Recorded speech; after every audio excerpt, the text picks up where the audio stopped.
Praise the Lord. Praise the Lord. Praise, praise, praise the Lord. తండ్రి వందనం, తండ్రి స్తోత్రం, తండ్రి ఆరాధన, తండ్రి మహిమ. హల్లెలూయా, హల్లెలూయా. యేసయ్యా వందనం, యేసు రాజా వందనం, మెస్సయ్యా వందనం, మమ్ము దీవించే దేవా వందనం, మమ్ము కరుణించే దేవా వందనం. హల్లెలూయా, హల్లెలూయా. ఆత్మదేవా వందనం, ఆత్మదేవా స్తుతి, ఆత్మదేవా ఆరాధన, ఆత్మదేవా మహిమ. Praise the lord.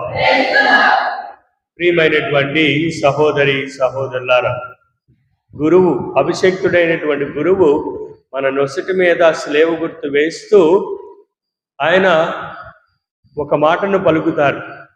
ఆదికాండము 3వ అధ్యాయము 19వ వచనములో ఈ వాక్యాన్ని మనం చూద్దాం.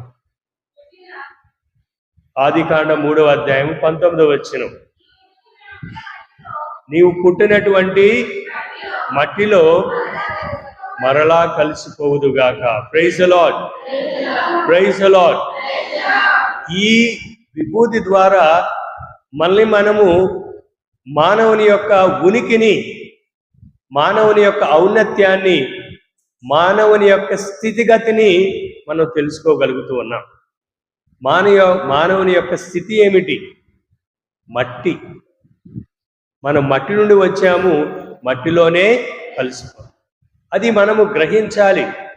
అది గ్రహించకుండా మనం అనేక సార్లు కోపాలతో, అదేవిధంగా గర్వము, అహంభావంతో నన్ను మించినటువంటి తోపులు ఎవడు లేడని మనము ఎన్నోసార్లు ఆ విధంగా ప్రవర్తిస్తాం.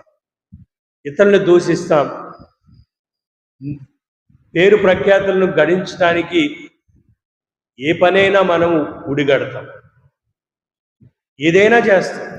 కానీ మానవుని యొక్క స్థితి ఏమిటి? మన యొక్క గతి ఏమిటి? మట్టి. మట్టిలోనే కలిసిపోతామని ఈరోజు కాకుండా అనునిత్యము మనం గ్రహించాలి.